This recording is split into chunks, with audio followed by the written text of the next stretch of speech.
ప్రస్తుతం Dhurandhar the revenge cinema ప్రపంచవ్యాప్తంగా భారీ చర్చకు దారితీసింది. ఆదిత్య దర్ తెరకెక్కించిన ఈ స్పై థ్రిల్లర్ కేవలం ఒక యాక్షన్ సినిమా మాత్రమే కాదు, దేశభక్తి, గూఢచర్యం, త్యాగం లాంటి భావాలను బలంగా చూపించే కథగా నిలిచింది. భారతదేశంలో ప్రేక్షకులు ఈ సినిమాను ఎంతగానో ఆదరిస్తుండగా, మరోవైపు పాకిస్తాన్లో ఈ సినిమా చుట్టూ వివాదాలు కూడా చెలరేగాయి. అధికారికంగా అక్కడ ఈ చిత్రాన్ని నిషేధించినప్పటికీ జనాల్లో ఆసక్తి మాత్రం తగ్గలేదు. సినిమా మీద ఉన్న ఉత్సుకత మరింత పెరిగింది. ఈ చిత్రంలో హీరోగా నటించిన రణవీర్ సింగ్ గూఢాచారి పాత్రలో కనిపించి ప్రేక్షకులను ఆకట్టుకున్నారు. సినిమాలో ఆయన పాత్ర పాకిస్తాన్లో ఉగ్రవాదాన్ని అణిచివేయడానికి ప్రాణాలకు తెగించి పనిచేస్తుంది. తెరపై చూస్తే ఇది ఒక సినిమా కథలా అనిపించినా చాలా మందికి ఒక సందేహం కలుగుతుంది. నిజ జీవితంలో కూడా ఇలాంటి ధైర్యవంతులు ఉన్నారా అని. అచ్చం ఇక్కడే మేజర్ మోహిత్ శర్మ కథ గుర్తుకు వస్తుంది. దర్శకుడు ఆదిత్య దర్ ఈ సినిమా మోహిత్ శర్మ బయోపిక్ కాదని స్పష్టం చేసినప్పటికీ సినిమాలోని పాత్రకు ఆయన జీవితానికి ఉన్న పోలికలు చాలా మందిని ఆలోచింపచేశాయి. నిజ జీవితంలో మేజర్ మోహిత్ శర్మ చేసిన సాహసాలు, త్యాగం ఈ సినిమా కథల కంటే కూడా గొప్పగా ఉంటాయి. మేజర్ మోహిత్ శర్మ భారత సైన్యంలో అత్యంత ప్రతిష్టాత్మకమైన ప్రత్యేక దళాల్లో ఒకటైన పారా స్పెషల్ ఫోర్సెస్ కు చెందిన అధికారి. ఆయన జీవితం చిన్నప్పటి నుంచే దేశ సేవ పట్ల ఉన్న నిబద్ధతతో ప్రారంభమైంది.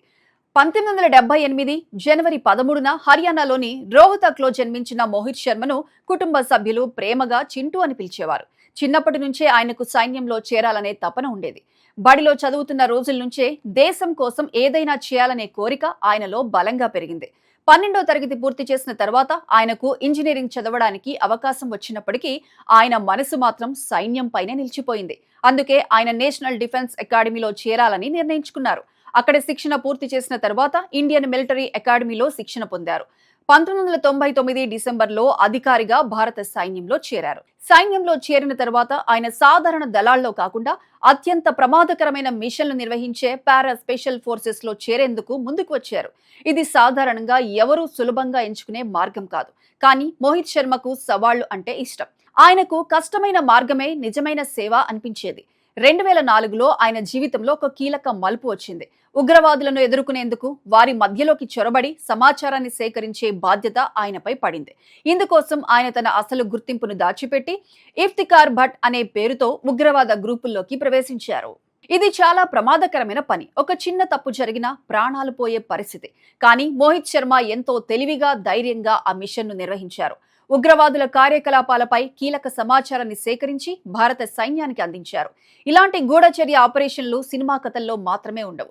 నిజ జీవితంలో వాటిని అమలు చేయడం చాలా కష్టం. ప్రతి క్షణం ప్రమాదమే.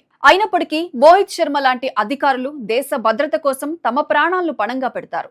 2009 మార్చి 21న కాశ్మీర్లోని కుప్వారా ప్రాంతంలో ఒక కీలక ఆపరేషన్ జరిగింది. అక్కడ ఉగ్రవాదులు దాక్కుని ఉన్నారనే సమాచారం అందింది. ఈ ఆపరేషన్ కు మోహిత్ శర్మ నాయకత్వం వహించారు.